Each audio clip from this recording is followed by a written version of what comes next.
Le point de l'actualité est-il relayé par les canards dans le parution du jour? Ce sera avec, en tout cas, pas celui que vous imaginez, oui. Ce jour, nous recevons pour vous une dame, ça ne coupe pas les rues, en tout cas pas sur ce plateau. Donc c'est une joie de la recevoir pour vous, Claire Stéphane Sacramento, c'est son nom. Claire Stéphane Sacramento, bonjour. Bonjour Joël Etanji, bonjour chers téléspectateurs. Et merci d'être des nôtres sur 100% Bénin ce matin. C'est un plaisir dont je ne me saurais priver. Ah, ok, ça fait encore plus plaisir de le savoir. Alors, l'actualité, comment elle se présente ce matin? L'actualité, elle est riche. Elle est riche comme tous les jours. Nous allons beaucoup plus nous pencher sur, par exemple, la fermeture des frontières avec le Nigeria. Ça, c'est revenu sur la plupart des premières pages des journaux. Et justement, nous allons y revenir. Certains journaux se sont intéressés plutôt au déballage récent de Jean-Baptiste Elias, donc, qui sont revenus là-dessus, et aussi la réplique de la mouvance. Nous allons donc repasser tout ceci. Ok, voilà. J'imagine qu'ils ont hâte de vous suivre. Nous allons démarrer avec... Matin Libre, tout de suite. Matin Libre, justement, qui nous propose à sa une fermeture des frontières nigérianes. Le Bénin sans solution urgente à ses producteurs et commerçants. Et si Cotonou allait à l'école de Lomé? Toujours à la une de ce journal Matin Libre, nous pouvons lire par à coup un magistrat tabassé et cruellement blessé. Ça, c'est un fait donc, qui est revenu également sur d'autres journaux. Mais en attendant, nous retrouvons La Nation qui nous laisse lire à sa première page fermeture de frontières par le Nigeria, les non-dits. Donc, nous en saurons certainement plus avec donc, ce journal-là dans les pages de La Nation. Nous poursuivons donc notre balade avec les canards parus ce jour pour retrouver à présent la dépêche qui nous écrit maintien du blocus des frontières donc nigérianes et conséquences sur le budget de l'État, plus de 375 milliards compromis. Bon, c'est à la une donc de la dépêche.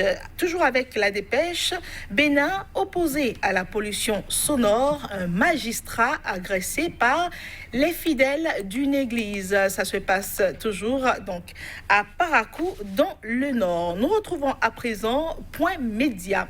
Point Média, incapacité donc de négocier pour rouvrir les frontières avec le Nigeria. Donc la rupture cherche-t-elle de bouc émissaire? Qu'est-ce qui fait bavarder des rois? Enfin, qui est incompétent? Le Bénin souffre et on fait la politique.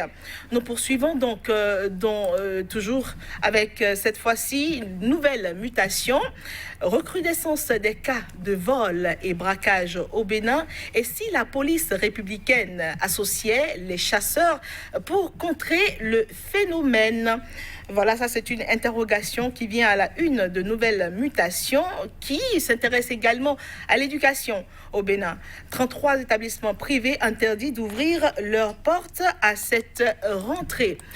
Nous allons à présent retrouver l'Afrique en marche. L'Afrique en marche qui titre « Demande d'annulation de l'arrêté interministériel de Saka et que nomme Joseph Diogbenou entre le marteau et l'enclume ». Mais aussi, à la une de ce journal, nous pouvons lire, après donc justement, nous allons voir un peu plus clair avec ce journal. Après le déballage du président de l'ANLC, la mouvance en distraction.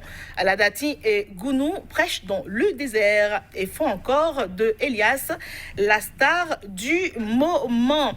Et puis justement, ce journal-là s'intéresse à un autre sujet, par exemple sur la fermeture des frontières avec le Nigeria, une sortie pour rien du ministre Dossoui chez les maraîchers. Ça, c'était hier. Le ministre était chez les maraîchers justement pour parler de ce problème-là. Nous allons mettre un terme à cette revue par Fraternité, le quotidien Fraternité, difficulté d'accès à l'école en période de crue, le droit à l'éducation tangue sur l'eau, nécessité de trouver des solutions durable. Et voilà donc qui meublait notre revue de presse. Merci à vous, Claire Stéphane Sacramento. Nous allons démarrer exactement là où vous avez commencé. Matin Libre, le Bénin sans solution, quoi savoir nos confrères urgente, bien entendu, à ces problèmes de produits qui sont dans les bras des producteurs sans trouver de preneurs, parce que le Nigeria a fermé ses frontières. Oui, et c'est tellement triste quand on analyse la situation, quand on regarde de plus près ce dossier de fermeture des frontières-là. Tellement, c'est une question transversale parce que les conséquences touchent à tous les domaines et à toutes les couches de la société béninoise. Beaucoup plus puisque nous sommes au Bénin. Et justement, d'abord, en premier, c'est l'économie nationale qui est lourdement affectée par cette fermeture-là des frontières parce que c'est quand même des dizaines de millions qui rentraient à cause par les perceptions douanières sur les transactions qui se faisaient entre le Bénin et le Nigeria. Au niveau national, c'est un gros coup au côté financier. Mais nous allons beaucoup plus nous intéresser aux autres couches. Quand je parle des autres couches, je voudrais voir rapidement les producteurs locaux, qui sont les premiers malheureux de cette crise-là. Parce que... Ce sont eux qui ont intéressé justement nos confrères, oui. Voilà, justement. Et il est dit qu'avant cette crise, c'était 250 000 tonnes de tomates qui partaient vers le Nigeria et ils ont ajouté par jour. Je suppose que c'est en saison donc, de récolte qu'il y avait donc ce flux-là de tomates qui partaient pour le Nigeria. Et donc cela formait vraiment le principal des revenus de nos producteurs locaux. Donc, vous imaginez, depuis le 20 août, que les frontières sont fermées, c'est la fin dans le rang de ces producteurs-là qui ont les produits justement sur les bras et qui ne savent pas quoi en faire. Et malheureusement, nous sommes dans un pays où nous ne sommes pas prévisibles. Nos politiques ne prévoient pas des prévisions. Normalement, on devrait déjà travailler à cela. Ça fait 1 mois que la situation dure. Quand est-ce que le ministre de l'Agriculture est descendu sur le terrain? Seulement le 18 septembre. Mais normalement, déjà, dès les premiers jours, on devrait s'entretenir avec les agriculteurs. On devrait trouver des palliatifs, des alternatives pour les aider à ne pas tout perdre quand même. Et il y a un journal qui l'a si bien dit, pourquoi Cotonou n'irait pas à l'école de Lomé? Nous avons vu le gouvernement togolais a très vite pris sur lui de racheter des tonnes de tomates ou d'autres vivres à ses producteurs, le gouvernement et l'armée. Ça, c'est quelque chose qui ne va pas résoudre tout le problème, c'est insuffisant, mais c'est déjà un pas. Parce que ces producteurs-là sont allés faire des crédits, sont allés prendre des crédits. Et comment est-ce que ces producteurs pourront donc retourner cet argent-là? D'abord, ils ont tout perdu, ils n'ont même pas de bénéfices. Et comment maintenant, ce qui nous amène à dire que ces structures de microfinance également sont à plaindre. Parce qu'ils ont sorti de l'argent. Et quelque part, nous avons des États qui ne sont pas prévisibles. Pourquoi? Parce que nous n'avons même pas d'unité de transformation nationale. Ça ne devrait pas manquer. Toutes ces tomates qui sont jetées aujourd'hui, alors que nous savons que d'ici 1 mois, 2 mois, nous allons en manquer cruellement. Nous achetons même parfois une tomate à 200 francs CFA. Ça arrive et c'est pour bientôt. Mais quelle politique mettre en place pour la conservation de ces... Je parle de tomates souvent parce que c'est ce qui est beaucoup plus en vue actuellement. Quelle politique mettre en place pour la conservation de ce produit-là qui est indispensable pour l'alimentation chez nous? Comment donc transformer la tomate qui pourrit actuellement et qui est jetée malheureusement? Comment procéder à sa transformation pour que cela puisse être conservé sur des mois et pour qu'en cas de soudure, on puisse utiliser cette tomate-là qui aurait été conservée. C'est tout dire longtemps. Que la préoccupation, elle est importante, c'est que cette situation reste une occasion de réflexion approfondie. Et si vous le permettez, Joël, oui. Cela a également des corollaires sur l'éducation.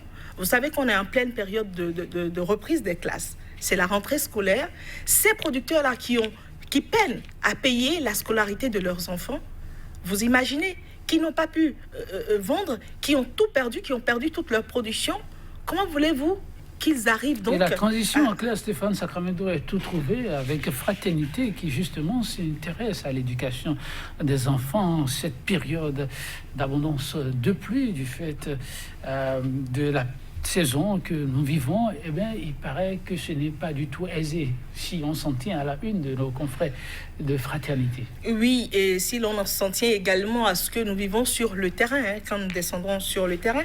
D'ailleurs, nous avons eu l'alerte de la crue. Il y a le fleuve Niger qui est sorti de son lit. Nous avons également chez nous, que ce soit du nord au sud, dans plusieurs régions, la crue dévaste les cultures quelque part aussi encore. Et également cette crue-là, nous avons les villages lacustres qui sont les plus oubliés. Et ils ont titré justement le droit à l'éducation tangue. Tangue sur l'eau, effectivement. Parce que les populations qui vivent dans les villages lacustres sont laissées pour compte. Vous allez vraiment être touché de voir des enfants, même parfois. Cela fait quelques années, mais je l'ai vu de mes yeux, des enfants qui mettent les cahiers dans un sachet qu'ils attachent, qui mettent sur la tête ou qui mettent sur un bidon, et ils doivent nager de leur maison jusqu'à l'école, parce qu'il n'y a même pas de pirogue, parce qu'il n'y a même pas de moyens de transport. Ça, c'est vraiment des problèmes auxquels nos autorités devraient penser en priorité, parce que ce sont des vies, et on dit ce sont des enfants. On devrait réfléchir à cela, surtout en période de crue, où c'est très dangereux d'abord de passer sur les lacs et fleuves, etc. Déjà que la presse en parle, les autorités seront sans doute anticipées. En tout cas, nous espérons. 45 secondes. On va y aller avec un autre sujet, des sujets de société ce matin. Oui, chez téléspectateurs, ça n'arrive pas. Très important. Très important, il faut le souligner. Oui, un magistrat, quand on doit demander de quiétude et recevoir des coups de pied, de gifles, qui plus est, un magistrat, eh ben, ça s'explique comment? Il a été dit à la une des journaux qui en ont parlé qu'il a été cruellement blessé. Et c'est vraiment inquiétant, parce que si on arrive à nous retrouver dans une société où parce que c'est sûr que ce magistrat, peut-être même que les fidèles de cette église ne savent pas qui il est, justement, juste parce qu'il est allé réclamer du silence ou moins de bruit. Peut-être qu'il a été confondu au diable. Généralement, c'est ce qui se passe. Dès que vous vous opposez, parce que ces églises-là ne reconnaissent pas l'heure de la pause, ne reconnaissent pas parfois c'est jusqu'à 3 heures du matin, à crier, à faire des délivrances, ou je ne sais. Dans le silence, il paraît que dans le silence, Dieu écoute. Notre Dieu n'aime pas le bruit. Justement, Jésus, même pour se recueillir pendant les 40 jours, il s'est retiré. Il est allé se recueillir seul, dans le calme, pour réfléchir et pour prier. Justement, notre Dieu n'est pas un Dieu de bruit. En tout cas, c'est le droit à la différence d'une manière ou d'une autre. Et cela nous interpelle, et on devrait revenir sur la lutte contre la pollution sonore, parce que ce n'est même pas à négocier, en fait. C'est pas à négocier. Il y a un certain décibel qu'il faudrait pas dépasser, et il devrait y avoir des normes. Et je crois que c'est aussi quelque chose que les autorités doivent regarder de plus près et prendre des mesures. Le réalisateur nous dit que vraiment il aurait bien souhaité nous laisser poursuivre, puisque c'est le temps qui gouverne. Le plateau, il est obligé de nous retirer le micro. Cher réalisateur, on a compris. Merci à vous, Claire Stéphane Sacramento. Vous serez avec nous encore demain? J'espère bien. Ok. J'espère. Chers téléspectateurs, oui. Elle sera là avec nous demain. Mais n'oubliez pas, votre liberté s'arrête. On commence celle des autres. Droit à la différence. À demain pour découvrir d'autres sujets à la une des journaux. Au revoir.